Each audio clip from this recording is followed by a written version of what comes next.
Illustrated presentation, we just got it so it can be illustrated, examining the history of infrastructure projects and the potential impacts of the massive involvement of Chinese social capitalist enterprises in the Western Hemisphere, even upon our own San Miguel de Allende.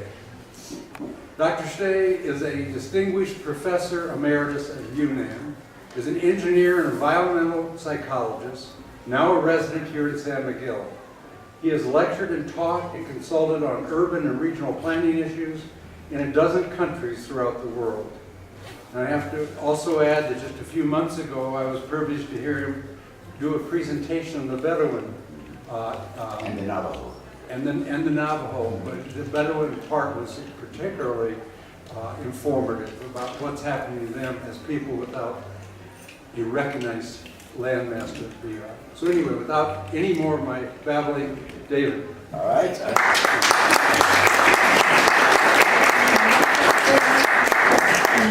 It's my turn to babble now. Yes. And there's the title slide, and there's a warning there that you probably can can't select read. it. It says, this presentation contains a number of maps and a few things that are in Spanish, which I will translate. Some people have troubles with maps, but it's very hard to talk about global transportation without using maps. So I am doing that. Now let's see if I can get to the next slide. Do you want to There's an double early? click on Yeah. Let's see. All right. Select that one. What happens if I hit this? Nothing. Yeah. Double click. Double click on it. Yes, when you hit that, that doesn't do anything either. Double click the mouse. Double click the mouse, double click. On the right hand side. That slide and double click. Here it goes. Oh, this is such That's fun. what I was trying to do. Ah, okay. And if I double click that, there's the warning below which you now can read. If I double click it again, I should get another. No, you gotta No, go to next our slide. slideshow. The number 2.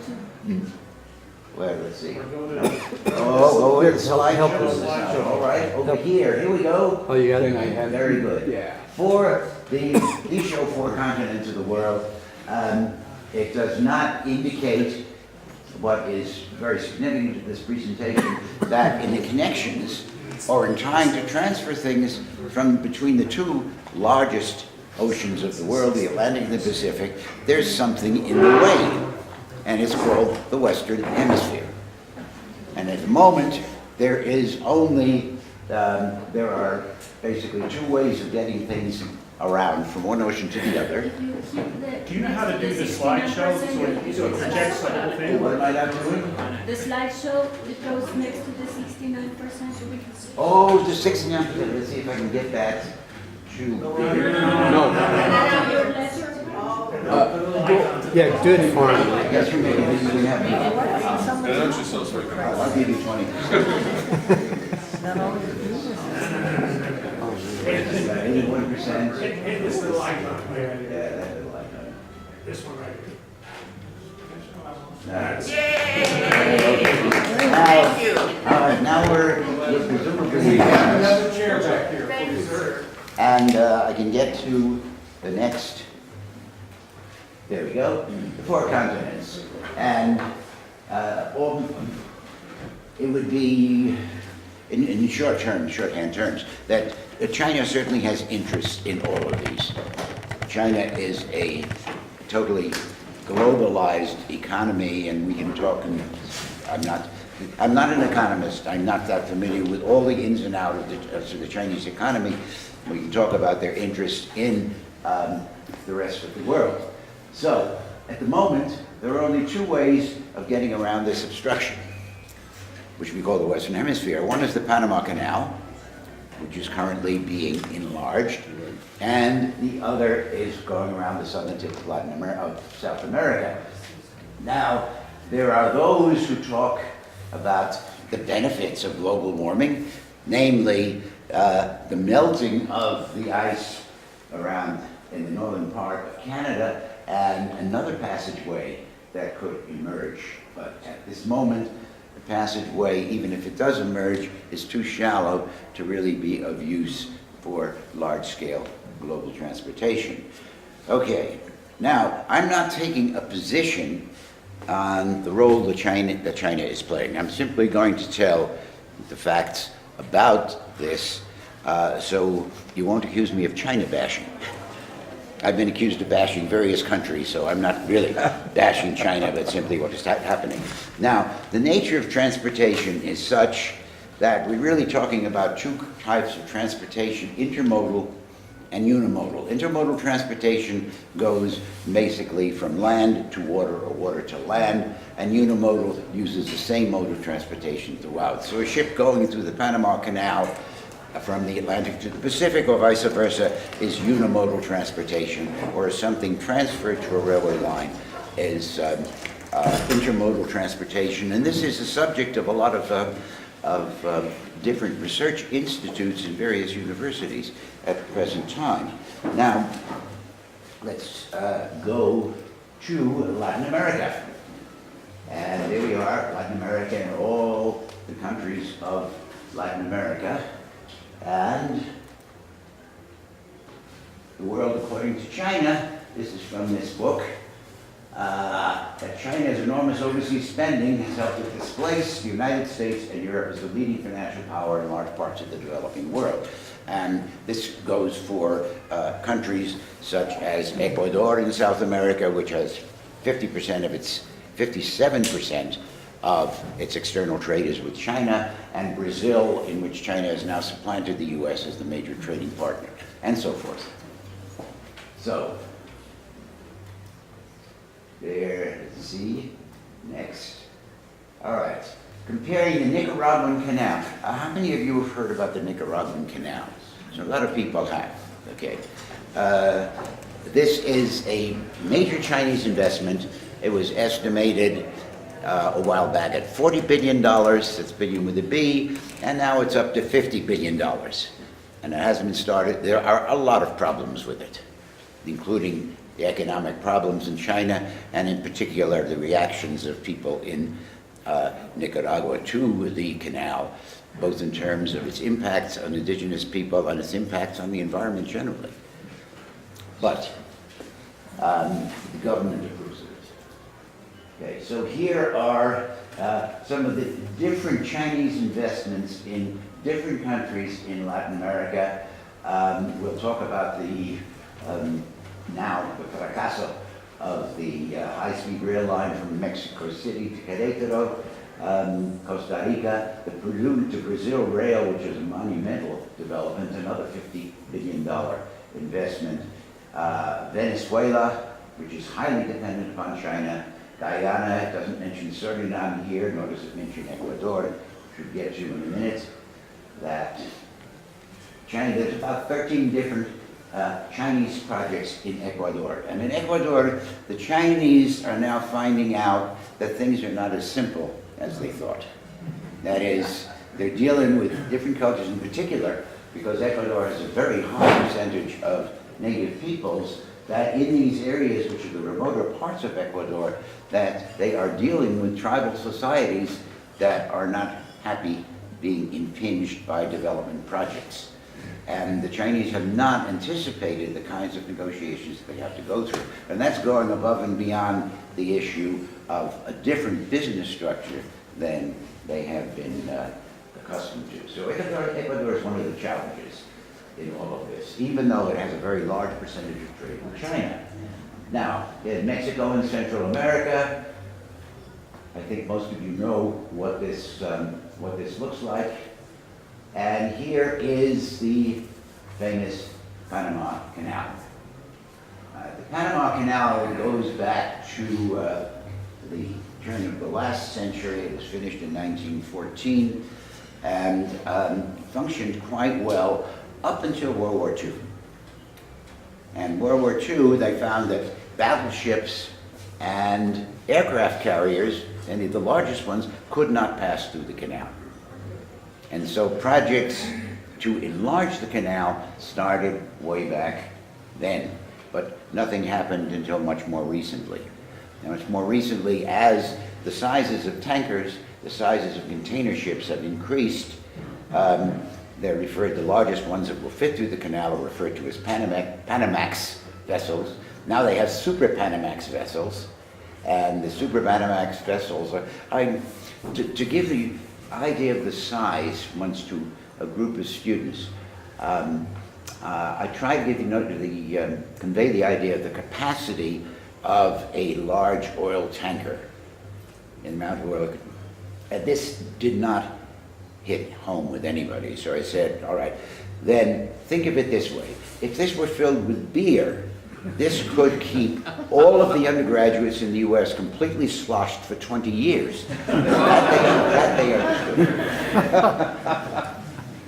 Before you move on from the Panama Canal, could you just tell us a little bit about which countries are involved in the expansion We're not, of it? I don't think we're going to have time for answers till the, or questions till the Alright. end. Yes, I'll You try won't to get through all yes, that. yes. Okay, sure. We have unfortunately, Right. and I'll take responsibility for it, lost time in the beginning due to technical difficulties. All right, this is an old map of the Panama Canal. These are two maps that were done in German down about 100 years ago, or more than 100 years ago. And this was when the Nicaragua Canal was also being considered, very early along. But this isn't the beginning. Some of this is historical, because a lot of these are not new ideas. They've gone back at least 125 years, and in some cases, much further back than that. Now, this is the proposal for the Tehuantepec route dates back to colonial times. It dates back to Hernan Cortés, who thought that wouldn't it be good if there was some way of getting through the Tehuantepec isthmus in Mexico from one ocean to the other. So it was very seriously explored in the late 19th century, starting around 1857, and eventually coming up with a gentleman by the name of Eads, who proposed not just a railroad going through the isthmus of Tehuantepec, but a railroad that would haul giant ships. And that's what it would look like. So we refer to that as a dry canal.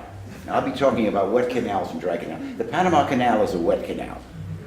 This proposal was a dry canal across Tehuantepec. So there's also proposals for wet canals. Now, you may ask, what, I assume everybody here reads Japanese. Did you ever hear of the I-400 submarine? Yeah. Anyone? I-400 submarine was actually a submarine aircraft carrier that the Japanese built. It was the largest submarine in the world at the time they built it. And this shows the Saran bomber taking off from the deck of the submarine so that they would be able to approach the Western Hemisphere. They'd be able to approach North America, Central America without being detected. Then they would surface, and the idea was the planes would take off. Now, the question is, well, what would be the targets of these planes? But you might think, perhaps, Los Angeles or San Francisco. They carried 1,800-pound bombs, and these could do considerable damage. But the number one target that for the I-400 submarine was the locks of the Panama Canal. And they figured if they could bomb the locks of the Panama Canal, it would put the canal out of service for at least 6 months. And since it was so important during World War II to be able to get things from the east side of the U.S. out into the Pacific, this might have changed the whole course of the end of World War II. But it didn't happen. Okay, this is perhaps even more interesting. This is from a report of the large Livermore labs back, as I recall, in 1952, and since I worked for a prime contractor to the AEC, I ran across this, and then again have run across this now. And what does it say? It says, enclosed for your information and retention is one copy of a preliminary report on the Isthmus of Panama as a location for a non-military application of nuclear devices. In other words, they were going to, Isthmus of Tehuantepec in this case, they were going to break a canal through the Isthmus of Tehuantepec using nuclear weapons, bombs, explosives. Interesting. And what inspired this? What inspired this was finding out the U.S. in World War II gradually decreased its security on the Panama Canal because they figured, well, nobody can get to this. The Japanese can't get to it, the Germans can't get to it, and so forth. But then, when they found out about the existence, which they didn't until the end of the war, of the I-400 submarine, they said, the Panama Canal is vulnerable. So we need an alternative, which is what the Nicaragua Canal now proposes. But the alternative at that time was thought of to be Tehuantepec. And we were going to bomb it into existence. It didn't happen. All right, wet canals, Panama, Nicaragua. The Panama Canal lock, it's in the process of being widened and deepened. It needs to be deepened too, because the draft of the larger, not only the larger ships wider and longer, but their draft is greater. And if the keel of a boat is more than 3 meters above the bottom of the channel, the boat is unsteerable. It's just a little thing that this huge object cannot be steered. And so they need more clearance, and so they're deepening it as well. This is the longitudinal profile of the Nicaragua Canal, showing how it is supposed to go through, or the large ships are supposed to go through the Lake of Nicaragua. And this will have, as well as the positive aspect of providing another route from the Atlantic to the Pacific, this will also have a great deal of environmental impact. And they're very concerned about that because Nicaragua Lake is significant in local economy of this still very poor country. Dry canals. There's a Honduras. This is a map of the railroads of Honduras, and you'll see that in the interior of Honduras, there are no rail connections whatsoever. There are virtually no interior connections anyway. Most of the rail connections, these little lines here, are plantation railways, short-term, short-distance railways. So another Chinese proposal is for a railway across Honduras. This just summarizes what the existence was of the railways in the late 19th century, that the combined network in 1993 was 785 kilometers, which is less than 500 miles of the country as a whole. And there are only 3 separate segments remaining in operation. Now, the Great Canal Race, as this is referred to, the wet and the dry canals. There aren't just the proposals that I've talked about. There's another Chinese proposal to build a canal across Nicaragua, across Guatemala. There's the Honduras Railway, which is a dry canal, the Nicaragua Wet Canal, another proposal for Costa Rica, and the Panama Wet Canal, and that's just Central America. We haven't got to South America yet. This gets bigger. The other proposed dry canals to link the oceans include one across Colombia that would link the Caribbean to the Pacific. And this one is being seriously considered. A dry canal in this case would be a railway that links the 2 coasts and enables the transport of goods from one place to the other. This is another view of the Interoceanic Railway, and the dry canal across Colombia shows the proposed route right below Panama, which of course did not exist until the U.S. intervened back at the end of the 19th century and forced the independence of Panama from Colombia. Colombia did not want to build the Panama Canal. So now we're getting down to the more likely of the canal routes, in this case 2 wet and 1 dry. The 2 wet ones are the Panama Canal and the Nicaragua Canal, and the dry canal across Colombia. This is the Atlantic to Pacific rail link.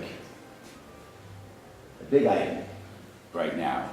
And that when the president of China visited Brazil, visited the president of Brazil, this was discussed in considerable detail. The idea here is to build a rail link across from, it shows it at a port just north of Rio de Janeiro, but there are other possibilities that will connect it from the Atlantic to the Pacific. And here's another one, another possible route that includes Bolivia as well. Now this is, China is very hot on this, and China has a lot of experience building railways across very difficult terrain. And the Andes are particularly difficult mountain range to try to cross. And they are proposing to do this. Now, why is this so important to Brazil? Well, what's the alternative?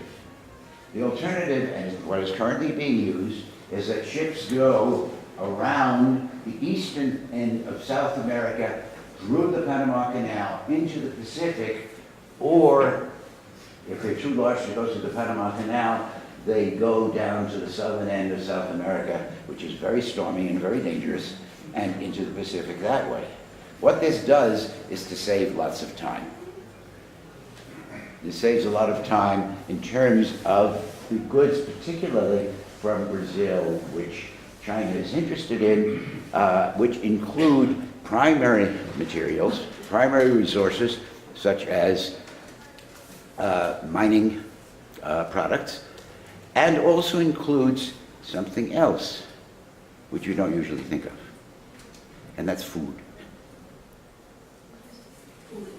Food, F-O-O-D, coming from Brazil to China. Now, some years ago, Lester Brown wrote a book called Who Will Feed China? And what Brown was saying, and some people poo-pooed this, there's a lot of evidence to support it, is that as countries become richer, their diet changes. And it moves toward meat. And in the last 40 years, the consumption of meat in China has gone up 400%. Now, there are 1.5 billion people in China. If you talk in terms of the kinds of grain that would be needed in order to fertilize the fields in China to produce more meat, that is, more cattle grazing, it would be all of the product in this range of both Argentina and Brazil combined. So they're shipping out, and they depend on, they're shipping out vast quantities of food, and food, unlike, well, coal, copper, coal and copper don't really degrade much. Food does.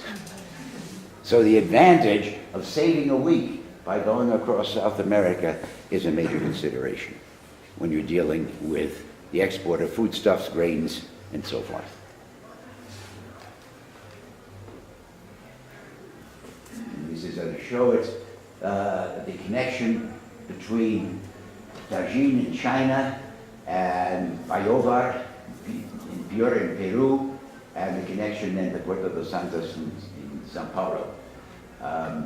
And up there they show the recorrido in Peru. I was in Peru some months ago, and they're certainly taking this very, very seriously, and they have already planned to go along with the Chinese proposal. Crossing the Andes. This is where the experience of the Chinese in railway building in mountainous terrain comes in handy. Other countries have built in mountainous terrain. The US certainly did back in the late 1860s. They've done it in Europe as well. But here we're talking about another order of magnitude. At present, the highest crossing in the world, railroad crossing, that is, railroad pass in the world, is in Peru. It's over 16,000 feet. And they're talking about passes even higher than that these railroads will have to go through. The Andes are a very formidable barrier. The Chinese say they can do it. Okay, simple. I mentioned that before. China is now Brazil's largest trading partner. Now, this is the fun part, I think. How about Baja California? Any of you been to Baja California? You've been to, say, Ensenada? I've been to Ensenada. You've been to Ensenada? Okay, Ensenada's population doubled in the last 10 years. It's now over 500,000. Wow. And this was, you know, a beach town, a tourist destination, there were a few, it was a naval base of not very much, very important. Fishing. Fishing was significant. Fishing has decreased a bit due to pollution and also due to the Japanese exploitation of Mexican waters. But anyway, here we are in Baja California, and there are all these nice little places in Baja California. Ensenada is on a superhighway right below San Diego, and we'll be talking about a couple of other places in that connection. Now, in Ensenada is a, see if I can get some more of the materials of this. This is planned to be Chinese again, and the largest company that's involved in this, a Chinese company, is Hutchinson Whampoa. Hutchinson Whampoa owns 35 ports throughout the world. It's the largest port. It owns 4 ports in Mexico, nation. And they're proposing an enlargement of the port of Ensenada enormously. Ensenada is the Baja California government has gone along with the 2 major Chinese transportation firms to build a port that can handle mega tankers. Right now it can't. This means dredging the port. This is a lot of work on the port to be able to do this. But to be able to bring in mega tankers. What's the advantage to the mega tankers? Well, mega tankers can go in, not San Diego, but a little further north, Long Beach, Oakland, can handle not mega tankers, but tankers of some size. But there's a problem. And one of the problems is there's nowhere to expand. Long Beach can't expand. Oakland can't expand. And there's another issue. Can you imagine what that other issue is? Cost of labor? Cost of labor. God, give that woman a Cupid doll. The cost of labor. The cost of labor would be about 1/6 in Mexico to what it is in the U.S. for longshoremen and other things. This keeps the cost of labor down, number one, and number two, provides the possibility of union breaking. The most powerful unions, it's only about 9% of U.S. labor now that is unionized, and some of the most powerful unions are dockworker unions. So this changes that as well. Okay, so here we have Ensenada, and this would involve also building a rail line from Ensenada to Mexicali. And Mexicali is over there to the right on the U.S. border, and then would connect from Mexicali to Yuma, and from Yuma into the interior of the USA through cooperation of the Union Pacific Railroad. Hutchinson, as I mentioned, has 35 ports. It has 206 berths in these 35 ports that it can handle a tremendous amount of shipping. The Ensenada port was privatized in 1997. The government, Mexico, sold a 35-year operating concession to International Container Terminal Services of the Philippines. Well, what did they do? They sold it to Hutchinson Whampoa, the largest builders of port, largest owners of ports in the world. So there's there are all kinds of proposals in this realm that are particularly interesting. The whole intermodal possibilities for intermodal shipping are just quite incredible. Now, in addition to Ensenada, there is a place called, how many of you know or have visited Colonet? You don't? You haven't visited Colonet? Colonet is in Ejido. It's got maybe a little over 2,000 people. It is not a major tourist destination, but it's located here. You see, the Poblado Punta Colonet is a town that is on the Punta Colonet, which is below Ensenada, if you follow it down with your hand. It's about 150 miles below the U.S. border. So let's see what it looks like. Well, there's Ensenada as it now looks. And I haven't been there in something like 30 years. and it's very, very different now than it was then. Population growth here indicates population percentage. You can see that in 2005, it was about, 2010, it was 279,000 people. It almost doubled from 2010 to 2015. That's just 5 years. Population has increased. All right, this is just a reshowing of it. Or this is Colonnade as it is now. No, very lovely, pristine beach that almost nobody visits. The fishing vessels will go out from there. And Colonnade as it's envisioned to be in 2025. This will be a city of 200,000 people. 200,000 people, and the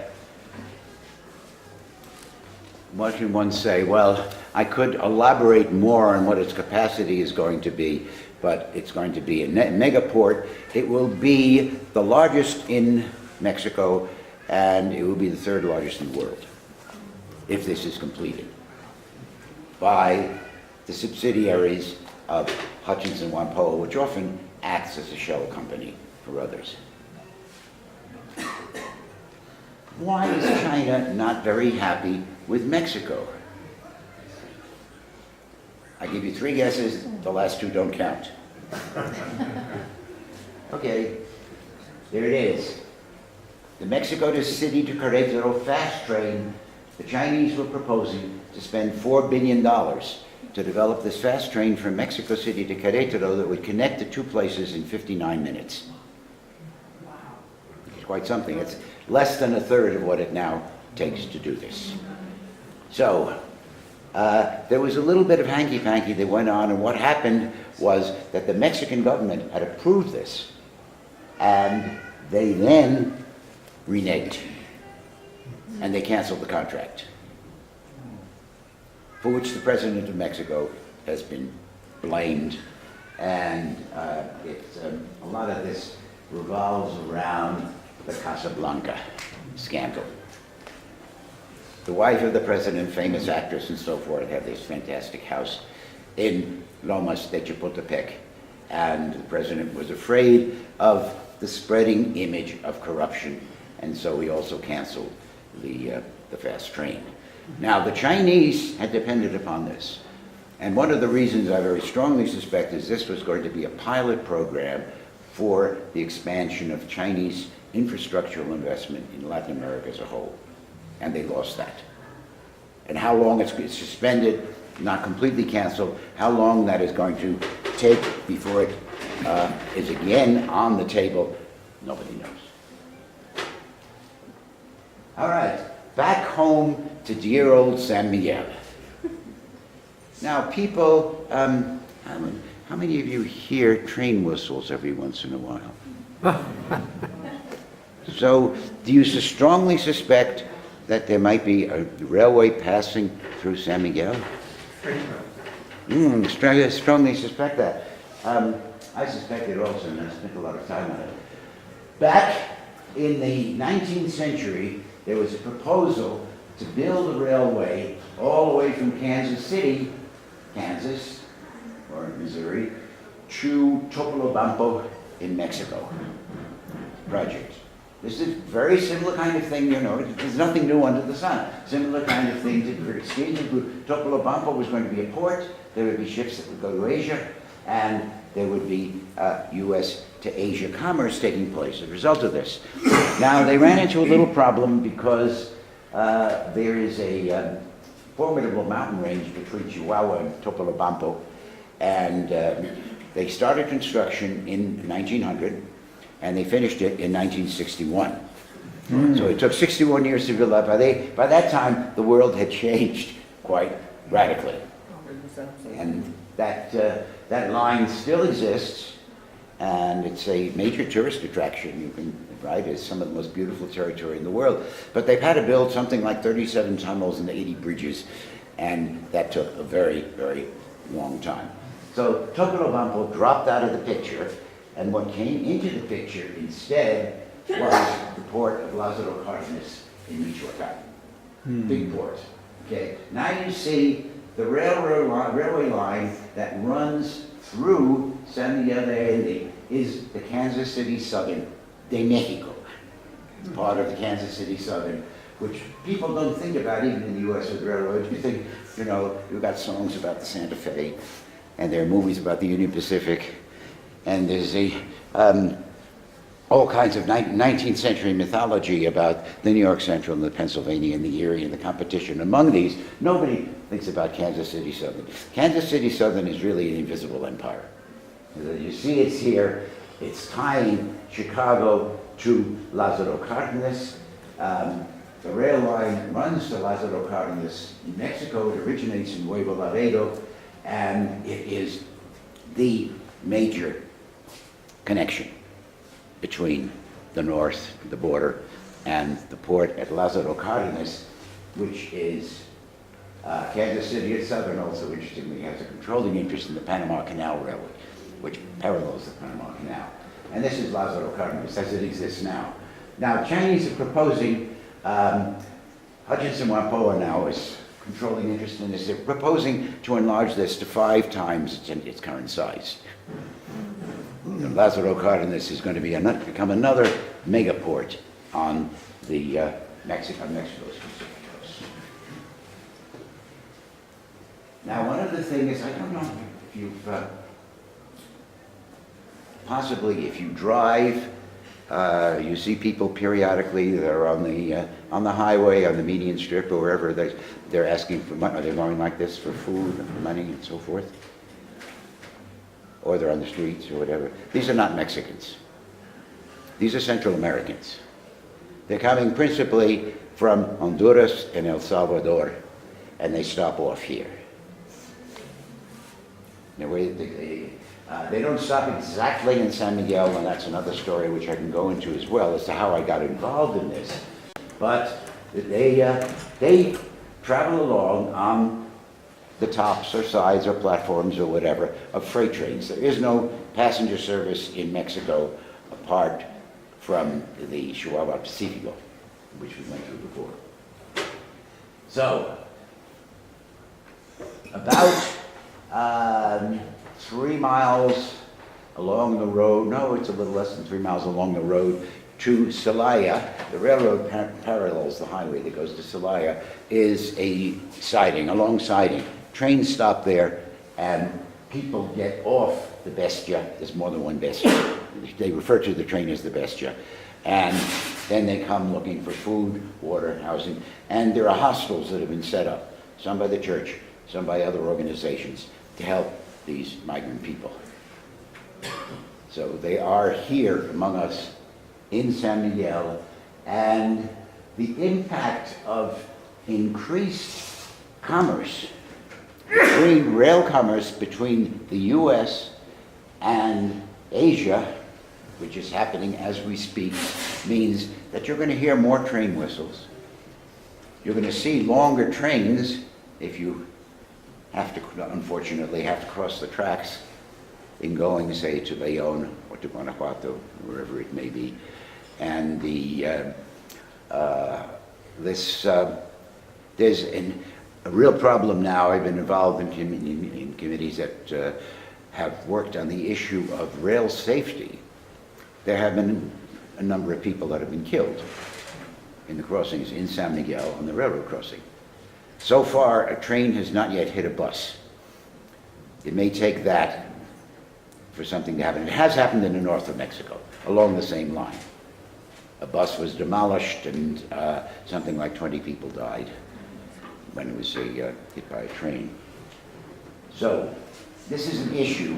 You know, if we think globally and act locally, this is a local issue. In other words, international commerce, global commerce is impacting us right here. Yeah. So that invisible railway, which probably many of you never even see, is going to have a considerable impact on this little town. So in Mexico, people speak about the Coloso del Norte, the Colossus of the North, as being the USA. So I'm saying there's another Colossus here, El Coloso del Oeste, which is China. And China is going to play a possibly big role. Says Nicaragua welcoming the initiation of its canal. The canal has been begun. Some say it's stalled, some say it isn't. I don't know how far exactly construction has gone. Not very far. There's a lot of opposition to the canal and Nicaragua's initiative. Here we have a meeting between the president of China and the president of Brazil, which I have. There are photographs I have. The president of China did not just visit Brazil. He visited Chile, he visited Venezuela, he visited Peru, he visited various places, and in all these, there were photographs taken of the president shaking the hand, exchanging documents, and so forth with the president of that particular country. So, I just ran into this photograph, and I thought it was an indication. Is it time now to engage in such projects? And that's the real issue. So, beyond that, I say, gracias por su amable atención.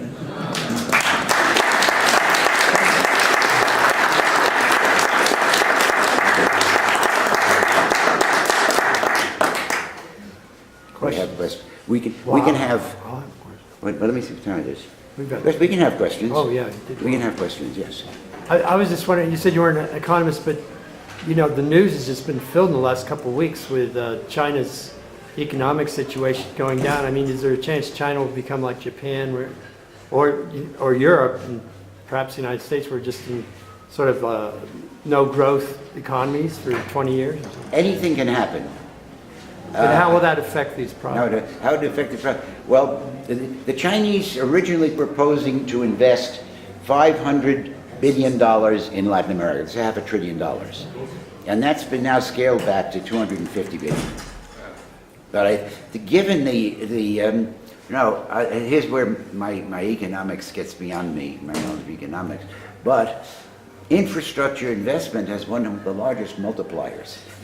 Things. In other words, if you can wait a while to get payback, you can get some good payback. So I think the Chinese are not going to, even though they have problems in the domestic economy and otherwise, I don't think they're going to completely abandon these projects. They may scale them back, but it looks as if they're committed at least to the Nicaragua Canal and to the Trans-South American Railway, which is another $50 billion investment. So they're talking about $100 billion.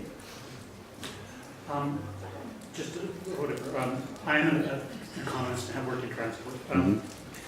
It strikes me that China at times is buying influence abroad, and sometimes it's prepared to invest in infrastructure if there's a resource that they want to extract. And they have a lot of influence in Africa and are seeking that. Sometimes not very good regimes, but obviously because they have had a huge appetite for resources. Okay, fair enough. But some of these projects are they're kind of make-work projects. One thing that when China does infrastructure projects, a lot of times the people who go to work on these projects are actually Chinese. They import Chinese workers. They don't necessarily use workers from the countries that they're in. You go to some Caribbean countries, and the national cricket stadium in Grenada was built by Chinese money with Chinese labor. So, but I have to admit that some of these big projects, like every government likes to talk about these things. It's easy to get the prime ministers of China and Brazil to go shake hands and say, "Oh yes, we're going to build this road." A lot of it's not going to happen. Nicaragua, I don't think the Nicaraguan canal is ever going to be built because there's probably no need to it. There's enough capacity with the new Panama Canal. Who's going to use it? And it's one thing to say, "Oh, China's going to help build it," like the Mexico to Querétaro high-speed train. But the costs of running these things are huge, and the Mexican government's on the tab for that. That's why the Mexican government's not really that keen. You know, unless there's a really big demand for these things, like in Europe, like in Japan, like in some parts of China. But are there that many people, who want to move between Mexico City and Querétaro and are going to pay the money to do it? So, you know, some of these big projects sound great, and, you know, if you've ever worked in this field, you hear a lot of stuff. I mean, we've been wanting to build a high-speed rail system in Canada between Toronto and Montreal for 40 years. It ain't happened, probably not gonna happen, and it's for all these reasons. First of all, it's very expensive to build, it's hard to acquire the land, they're expensive to run, and the whole issue is there a demand for it? And you know what? It's really hard to show there's a demand for these things. What's the demand for the Nicaragua Canal? With the opening of the expanded Panama Canal, what's the demand? Who needs it? The Panama, Not many. the Panama, what is happening is the size of container ships and oil vessels and so forth, or carriers, has expanded more rapidly than the capacity even before they projected, because the plan to expand the Panama Canal has been in the books for quite a while. And it's based upon projections as existed at that time.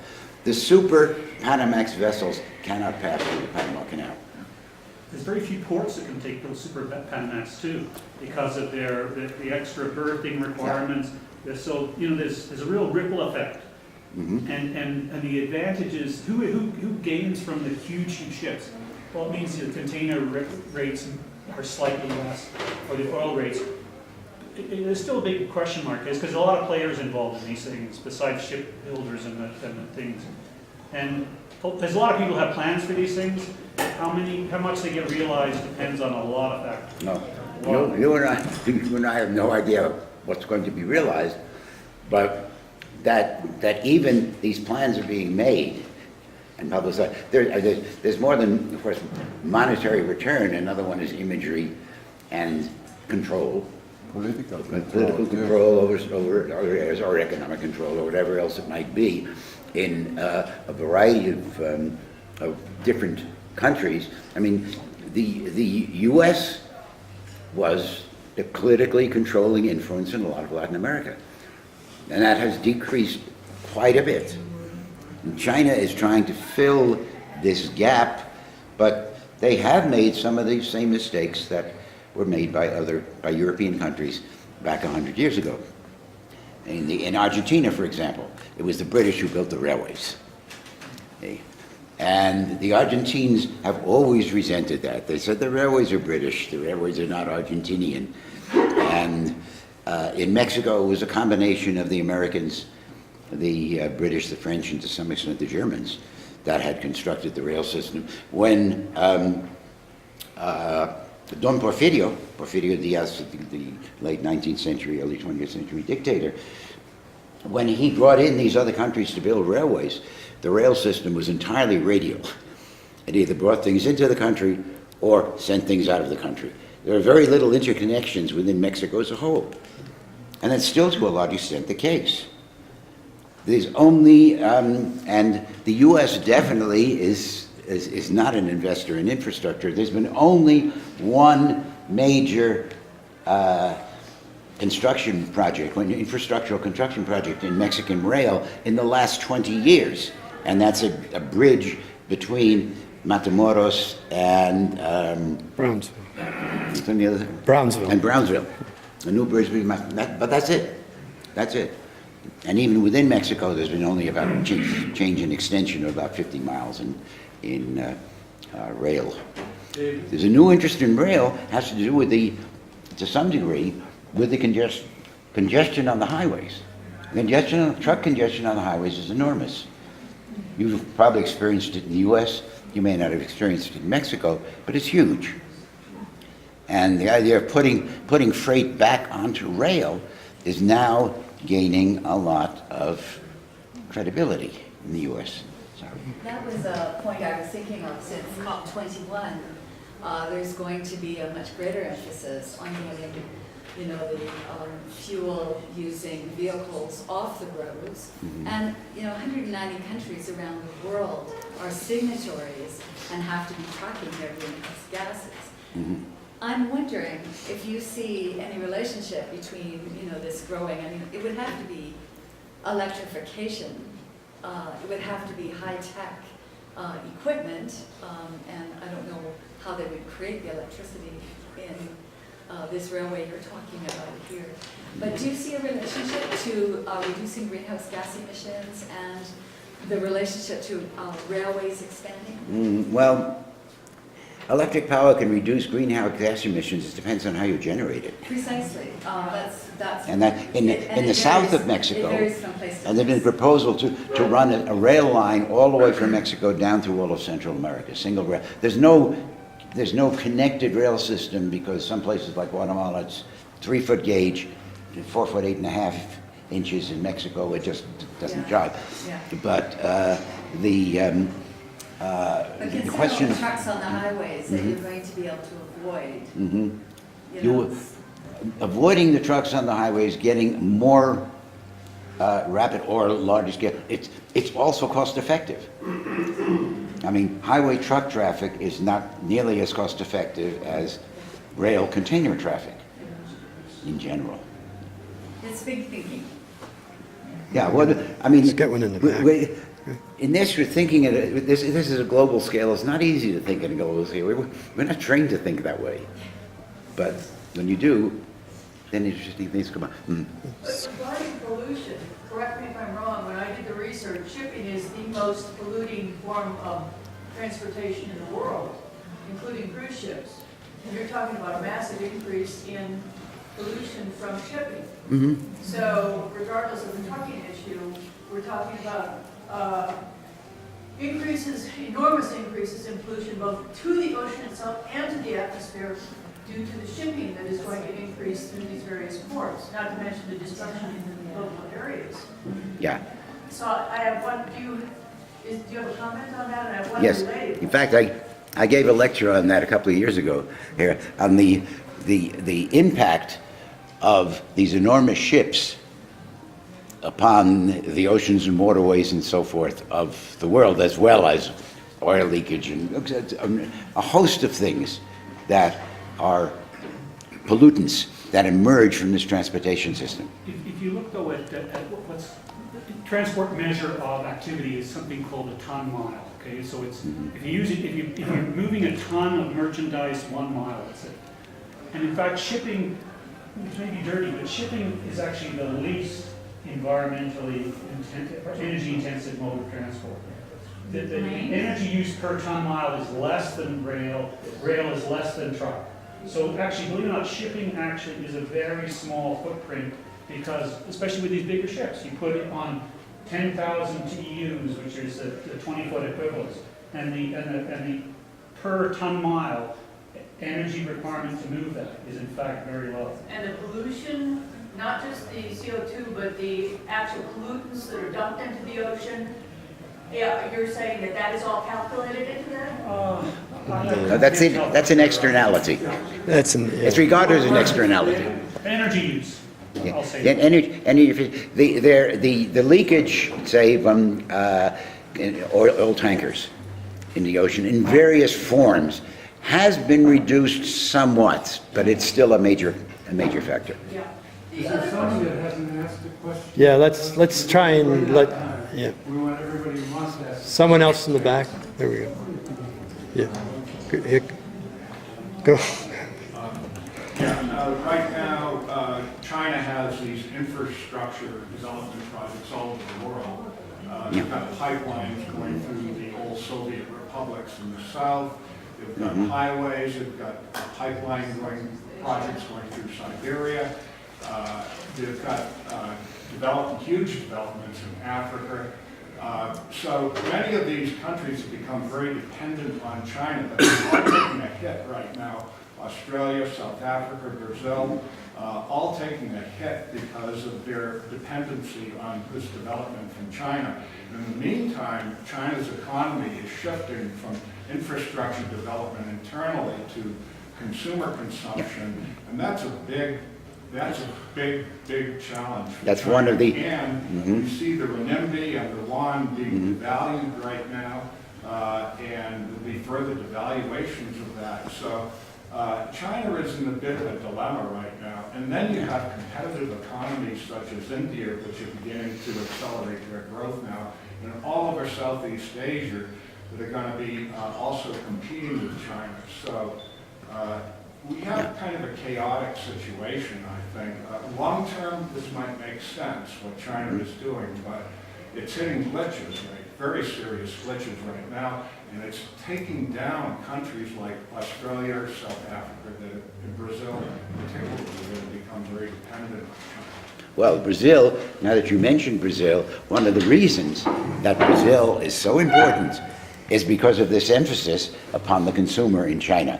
In other words, as the changing patterns of consumerism, particularly in the realm of food, begin to hit, then these other countries become much more important, those countries that can provide for the foodstuffs that the consumers now demand. Before they weren't concerned about it. Now they're concerned about it. Cliff, how long do we have the room for? Cliff? How long do we have the room for?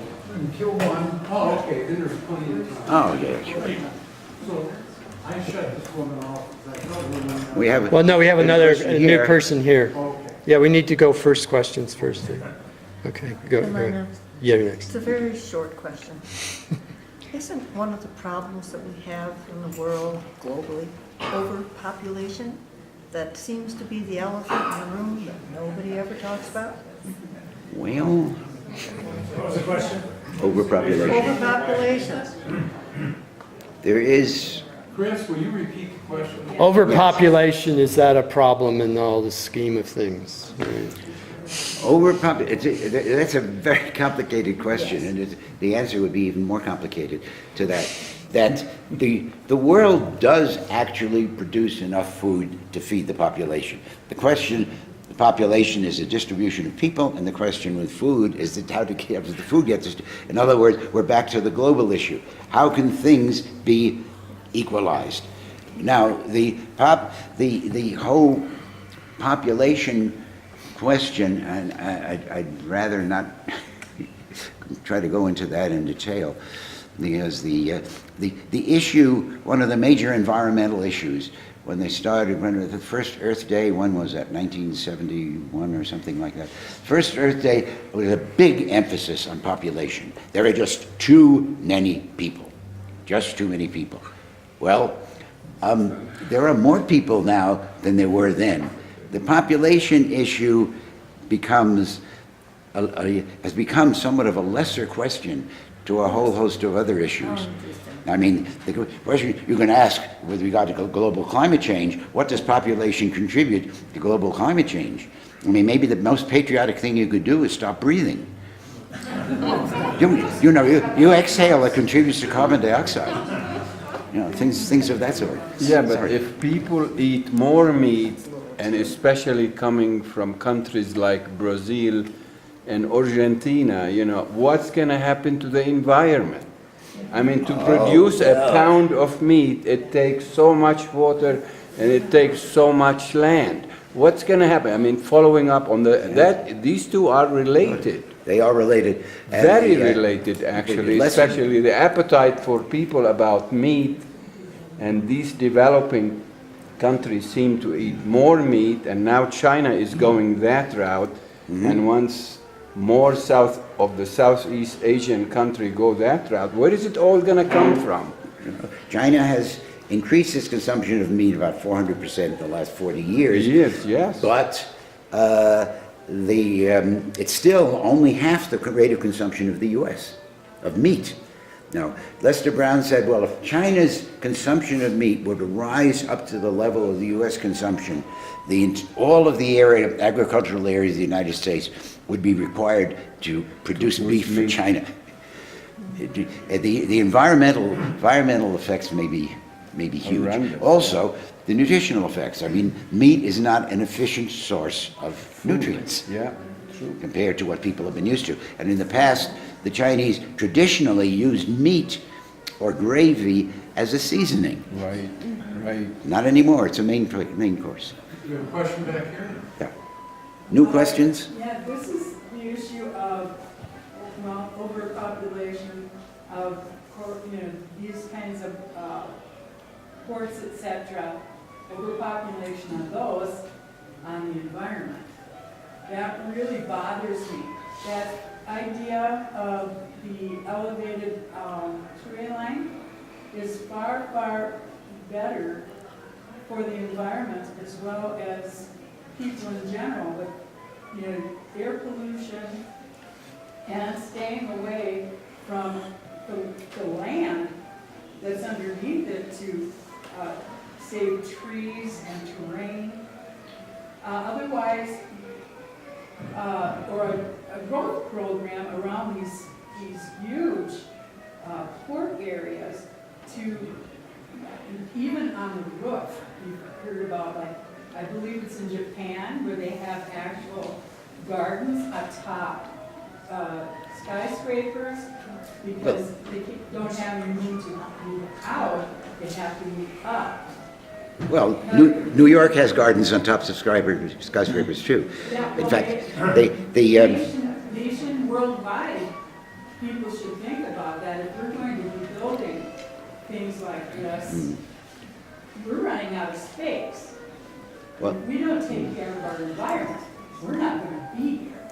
How about someone in the front? the good thing is that people are actually thinking about this. That's built into the Harvey. programs of these building projects for canals. Okay, we're going to have to let someone else speak, if you don't mind. Thanks. Of all the projects you listed, David, the one that seems most practical is the port, expansion of the port facilities in Ensenada. Because the West Coast ports in the US, from what I read in magazines, are all jammed and very busy and very expensive.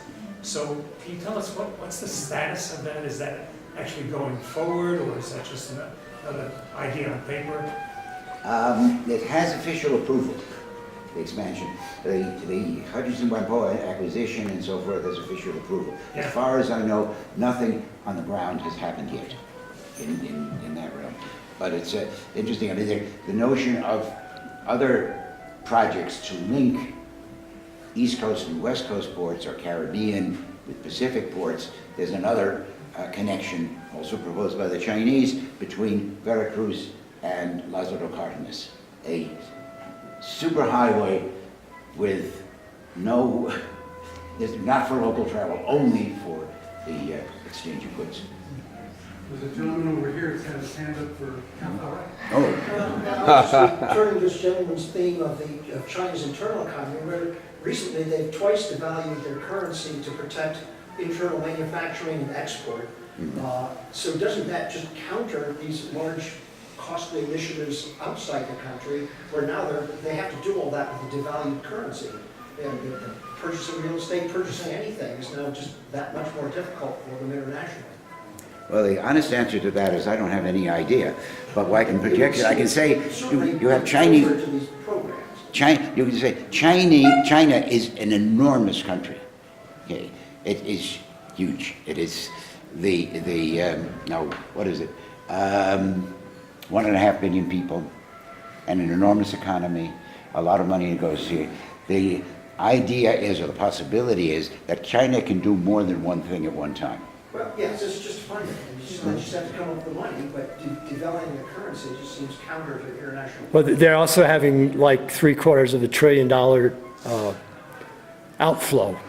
The Chinese are getting out of China. They're going into U.S. bonds and European bonds, etc.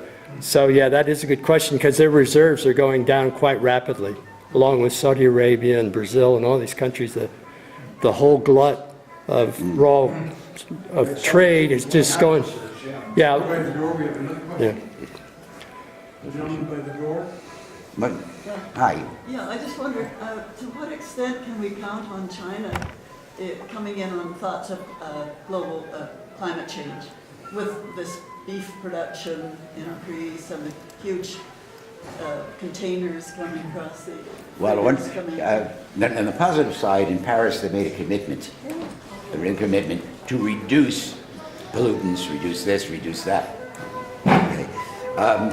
But on the other hand, what you're talking about, if they're increasing, say, meat consumption, the dietary changes, the other kinds of things that might be going on internally within China could counter the good pledges that they made in Paris. So we tend to think in terms of industrial pollutants, and people joke about farting cows and things like that, but that's not not necessarily the major issue. That is, you can scrub the exhausts from industrial stacks, but that won't necessarily have a positive impact upon other things that are going on. So the answer is Berelson's third law. It's more complicated than that. Over by the door. Sir? I'll stand up so you can maybe hear me.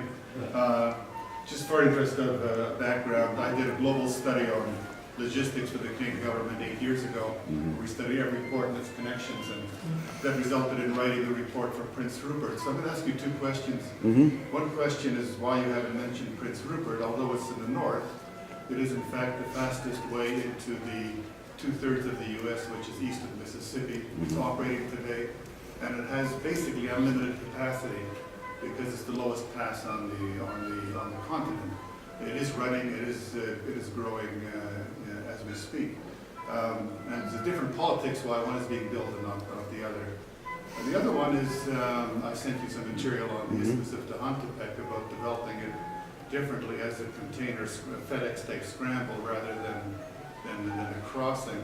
And just to comment, one of the reasons why the Chinese others aren't interested in it's a completely different concept. If it was developed, it actually would be counter to the interests of all the major port operators, because a container scramble would basically take away all the influence of the Hong Kong, Singapore's, and others which are transmission ports and not or originating ports.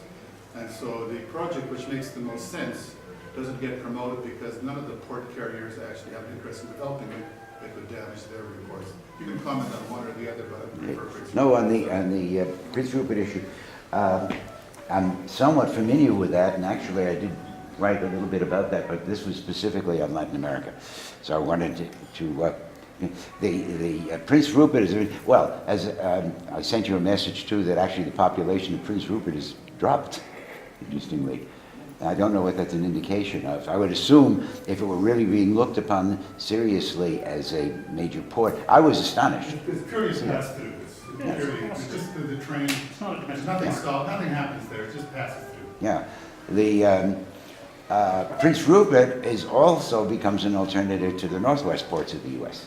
Correct. Like such as Seattle and Portland and so forth, because rail lines can ship things through Canada, through Prince Rupert, which is another shortcut to Asia, certainly. So it's there are various aspects, but to consider that, I think, would be a separate talk almost. But it is important. Question back here. I'm not a railway man. I'm a road man. I just wonder, with this infrastructure investment in railroads, and if we take our own situation here, you say from Las de Cárdenas to the super states, we have to pass here. Can you imagine this to happen unless you double the rails or have two rail lines, two-track rail instead of one, as we have at the moment, which is very difficult? And the other question is, in Europe, where I come from, we've done a lot to try to move things of goods back on the railways. And even so, it has been difficult. The railroads can just about keep their percentage of the goods that has to be transported around Europe. Just about keeping their percentage. And when we talked here, it was like if we can put much more on the rail than is the case today. Do you believe that the railroads can take a higher percentage of goods in Mexico than they have today? Or do you think, like in Europe, if they can just follow and have the same percentage of trade, that would be good? Okay. Well, there's an old argument, and you know this comes out in various advertisements and so forth, of rail versus road, trucks versus trains, and so on. The multi-track rail line was an absolute essential before they had CTC, centralized train control. The centralized train control, entirely computerized, all trains, you can have a much larger loading on a single line than would have been possible otherwise. Because you have, this is one possible. I accept that you say so, Yep. but But I'll just tell you, in Europe, they're still building out the railroad lines. Yeah, okay. No, in Europe, you already have an enormous density, and you do have it elsewhere in places like the U.S. too. If you look at the East-West Santa Fe line, that has tremendous density. Well, it's multi-track, but it also has a tremendous density of trains. We haven't approached this yet in Mexico. The U.S. Rail lines, I mean, along that sort of parallels other things in U.S. infrastructure. In the U.S. system, the rail lines have deteriorated. The rail system in general has deteriorated. And one of the reasons, interestingly, is that the U.S. opted, in terms of early railroad building, for huge freight cars, very heavy freight cars, and trying to run passenger trains on the same tracks as freight trains.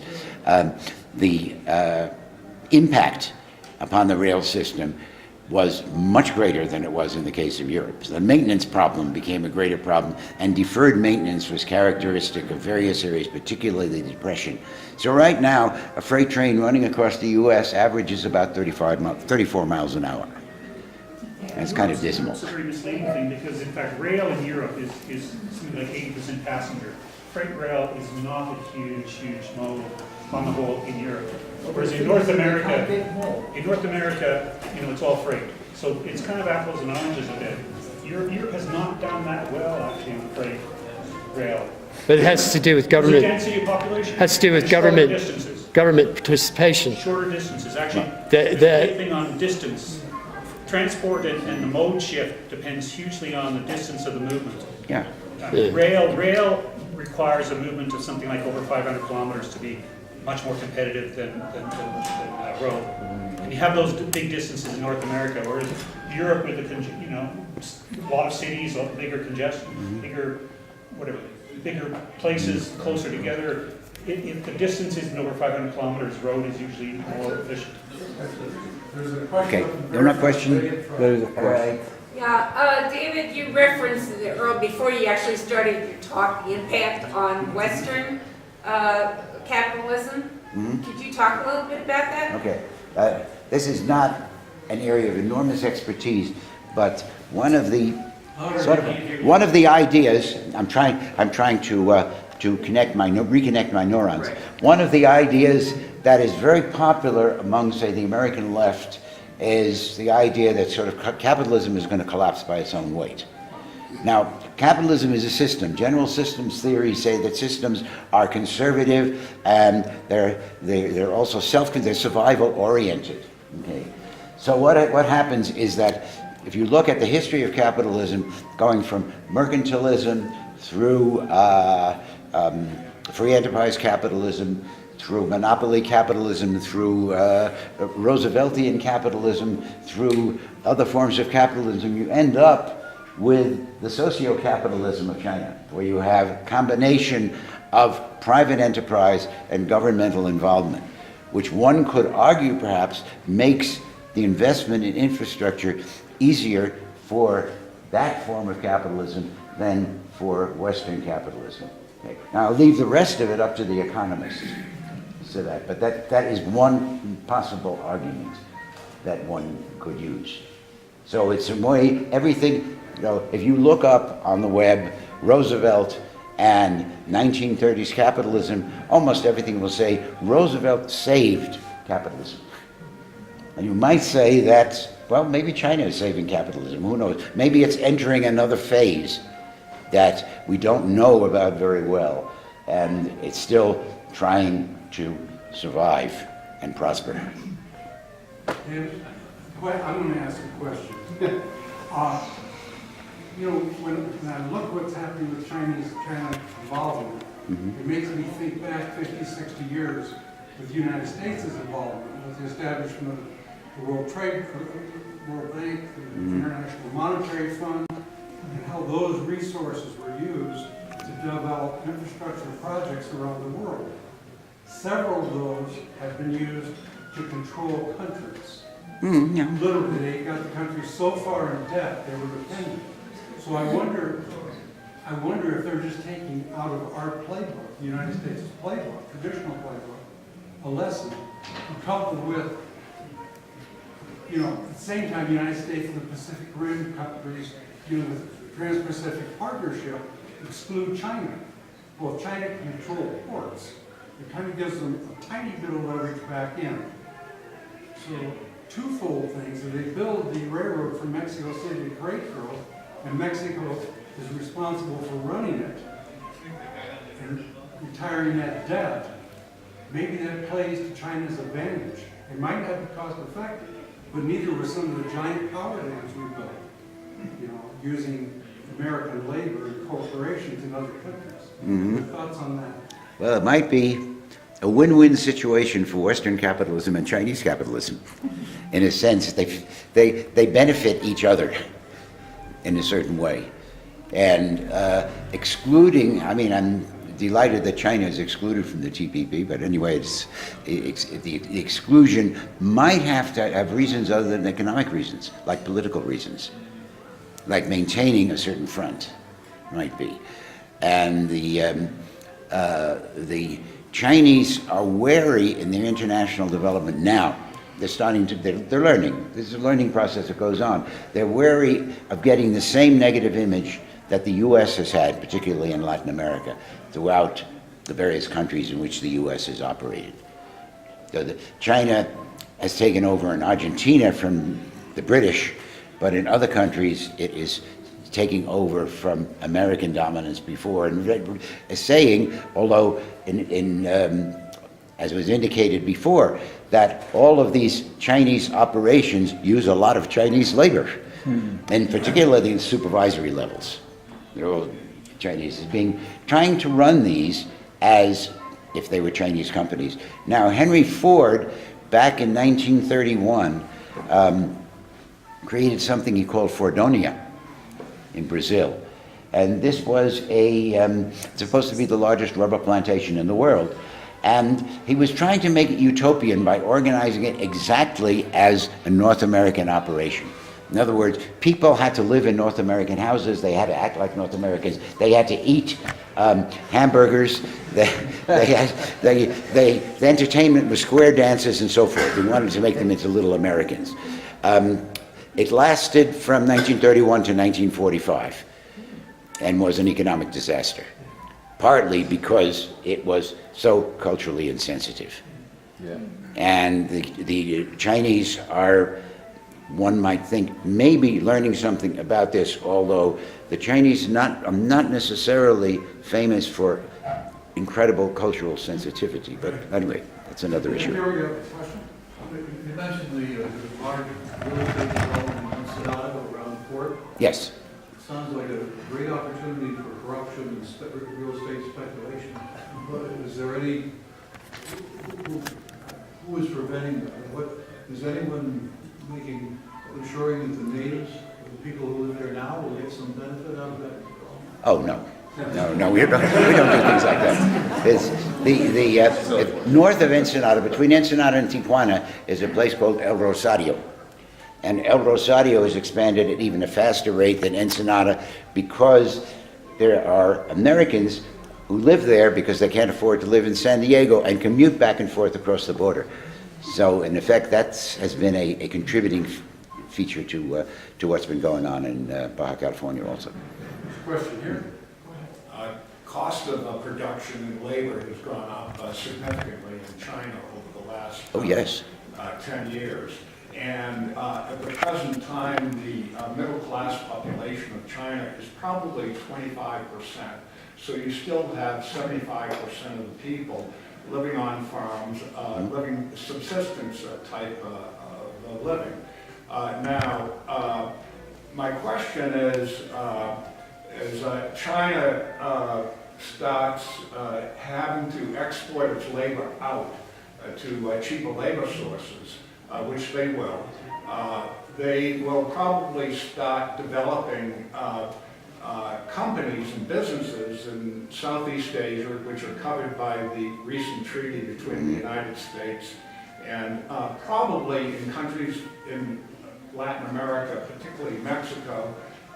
They would probably start manufacturing cars and different things like that in this country and exporting all of these things under our trade treaties with the United States, where our trade imbalances with China right now are completely out of whack.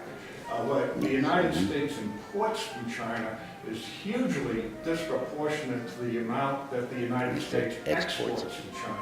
Totally out of balance. So basically, if they start building up manufacturing infrastructure to have competitive labor costs in these other parts of the world, they're just going to ship to the United States under these treaties now and come under the umbrella and damage the economy of the United States further. It's already happening. Yes, but China is, first of all, there was an exodus of plants, maquiladora plants, from Mexico to China when Chinese labor was really cheap. Well, now Chinese labor is like 4 times as expensive as it was then, and Mexican labor, given transportation costs, is now competitive. So the companies come back to Mexico. Meanwhile, China is exploiting labor in Southeast Asia. There's lots and lots of cheap labor in, for example, Indonesia, which is the largest Muslim country in the world.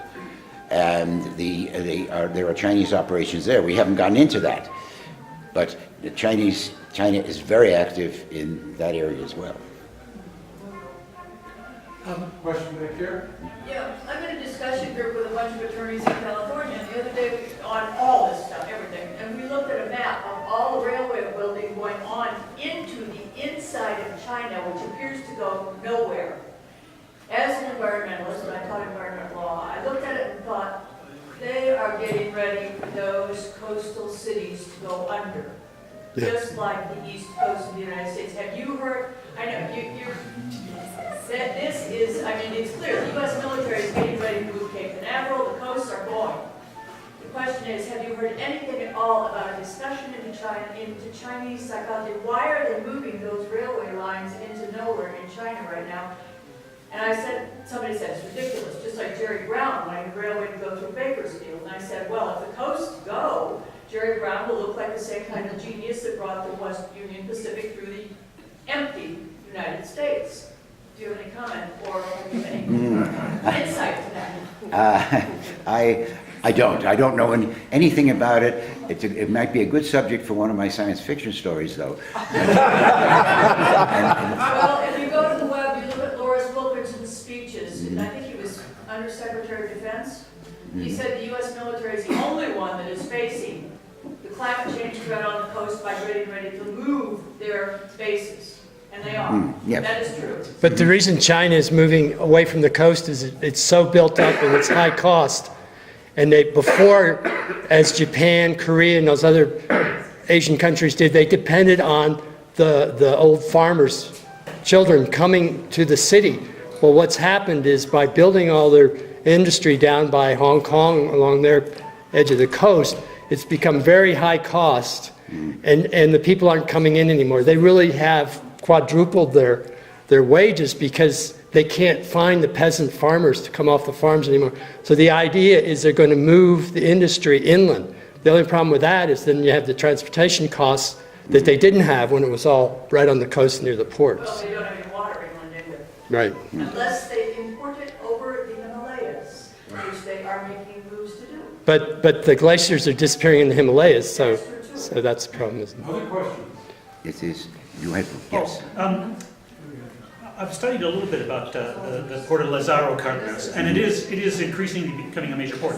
There's some real issues that strike me about that port. One is it's in Michoacan, okay, so that's a very dangerous state and a heavy cartel presence, and probably being used at times. That port's probably being used at times for illicit purposes, as all ports are to some degree. But also the railway line is not terribly secure. It's not all that.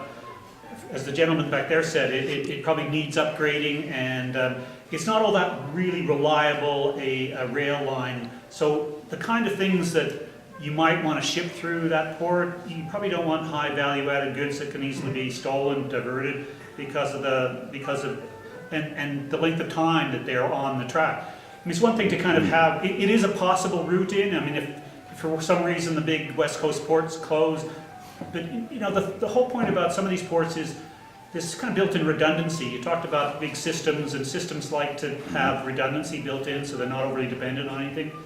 I mean, the reason there's some amount of limit on, you know, exercise of port labor rights and stuff is because you shut down the port of Los Angeles, which of course the ILA could do, but you might lose the business, it might go to Vancouver, it might come down. So to some degree, the fact that people have alternatives is desirable in terms of supply routes, supply chain, you know, Well, the flexibility and assurance that you can get your goods to where you want them without being stolen. I haven't heard anything about train robberies in Mexico, but there's always a possibility of something like that occurring. But that's not tended to be a particular object of the cartels, and I've just followed that to some degree. There's been a concern because there's a big siding somewhere out of Mexico City that those trains coming up sit in a siding, and it's very, I mean, you've got all these people riding on the trains, right? That Yeah. east, but you know, it's not very secure. The auto industry is all over Kansas City Southern, because on this siding out here by Salaya, the bandits are going on and stealing auto parts. Well, they just off steal the new cars, and that's a big controversy. One of the problems we've had in getting additional railway safety in San Miguel is that when you put up crossing signals and crossing gates and so forth that's been done in the past, they tend to be either vandalized or stolen. I mean, for one thing, with wires, the wires are copper. Copper is very valuable, you know, so the wires get ripped out. Various things like that happen. I've gone and seen a wireless system in Australia and proposed this and so forth, but they're very reluctant to put in any safety devices other than topes. So that's where we left it. Now, with regard to that question, Lázaro Cárdenas actually is the northernmost major West Coast port to the U.S. at the present time. To another possible reason for the expansion of Ensenada, considerable expansion of Ensenada, that north of Mazatlan is clearly north, but Mazatlan is not a major port, and it's an enormous fishing village and tourist destination. So the significance of Lázaro Cárdenas in this case, I think, is its relative proximity to the U.S. Sorry, another question? Just a comment, I was in Ecuador for some time last year, and the Chinese are building what they refer to as a research facility / a college in the center of Ecuador, $500 million. That is being built totally by Chinese labor, totally by Chinese labor. Yeah. And after it's finished, all those Chinese labor and their families will become Ecuadorian citizens. Wow. And the Ecuadorians, people are not very happy about that. There's a lot of things, there's been a lot of resistance in Ecuador to Chinese development there. There's not, one of the least, that and Nicaragua are two of the least popular places in which the Chinese are now least popular. Yeah. Mm-hmm. Yeah. The workers want to stay. Oh, we might call it Workers off. do want to stay there?